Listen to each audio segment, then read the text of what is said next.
class in deception. The CIA set the stage with a single building as bait and filled the sky with 150 aircraft to create a deafening sonic shield for the helicopters to drop Delta forces. F-35s lit up the perimeter, turning night into day. By the time the dust settled, the helicopters had already touched down and Maduro was gone. We'll also look at how the US uses the F-35 jets in its Navy to launch a large-scale attack, all in the video ahead. In the dead of night that is 2 in the morning, the lights went out in Caracas. By 5 a.m., the president of Venezuela was gone. But how US played a deception games. While the whole world were focused on the aircraft carriers in the Caribbean, a shadow war was being fought on the ground. This wasn't an invasion, it was a surgical extraction. We finally have the declassified timeline of how US forces breached the heart of Caracas and extracted Nicolas Maduro. Let's start with step 1. The setup. This didn't happen overnight. For months, the US had been tightening a naval quarantine around Venezuela. The US Gerald R. Ford Carrier Strike Group and the US Iwo Jima Amphibious Ready Group were parked off the coast. The pretext was clear. The US designated the Venezuelan government a narco-terrorist state, specifically targeting the drugs lords, but while the Navy squeezed the coast, intelligence assets were tracking one man. They waited for a specific window, a moment where Maduro was stationary and vulnerable. Step 2. The strike. It began at exactly 2 in the morning Venezuelan Standard Time.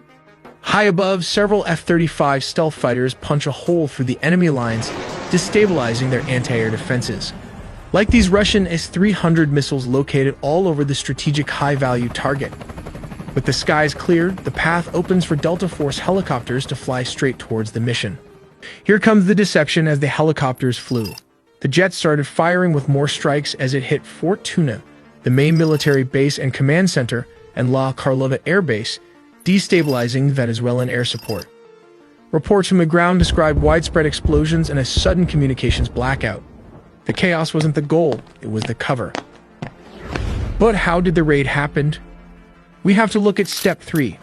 Under the cover of darkness and chaos, the Tier 1 operators went to work. But what is the exact unit tasked with the mission? It is the Delta Force, one of the most elite secretive special forces units in the US military. Witnesses in Caracas reported low-flying aircraft skimming the rooftops, flying well below radar coverage. The team breached a secure compound believed to be a safe house within the massive Fort Tuna complex. Resistance from the Venezuelan Presidential Guard was swift but ultimately futile, as the helicopters lay cover fire. The operators moved with surgical speed, landing on multiple points. But how exactly the capture and extraction happened? For this, let's look at step 4. Specialized helicopters hovered over the objective to insert the assault team. While dozens of attack helicopters laid down suppression fire, the Delta Special Forces descended and started the search for the high-value targets. How did they find him? Simple. The CIA had planted spy inside Nicolas Maduro close circle. While back in the US, Delta Force built an exact replica of his safe house, rehearsing the raid until they could do it blindfolded. While operators breached the room so fast, his security could not even react to the situation as the sound of flash grenades disoriented the security guard. Using blowtorch, they caught him before he could even lock all the doors. Maduro's shock and awe froze him as Delta Force breached the compound. Nicolas Maduro and his wife, Celia Flores, were physically secured. This wasn't a negotiation. They were detained and immediately moved to the extraction point. These aircraft are capable of performing urban extractions from buildings and refueling in midair. Within minutes, they were airborne, leaving Venezuelan airspace and heading to a secure floating staging base in the Caribbean. This Operation Southern Spear has changed the geopolitical map of South America overnight. But wait, before after the extractions, there were reports of F-35 jets also leading the tip of the spear for the attack.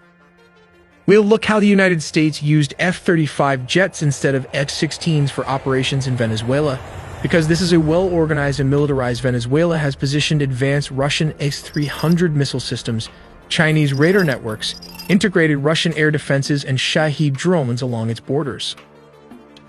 This creates a highly lethal and challenging environment that older F-16s would struggle to survive. As stated, around 150 aircrafts and a massive 8 U.S. destroyers were stationed there. It also has 3 amphibious aircraft carrier and surveillance plane to turn it into a massive command and control juggernaut capable of overcoming a modern military's air defenses. Signals a readiness to counter Venezuela's entire air defense network if necessary. But why Venezuela Air Force failed to intercept? As of 2025, Venezuela's fighter jet fleet consists mainly of approximately 21 Sukhoi Su-30 multirole fighters delivered by Russia between 2006 and 2008, which now form the backbone of their combat air power. Additionally, they maintain about 5 operational S-16 Fighting Falcons from an older batch, including 3 single-seat S-16As and 2 two-seat S-16Vs. These S-16s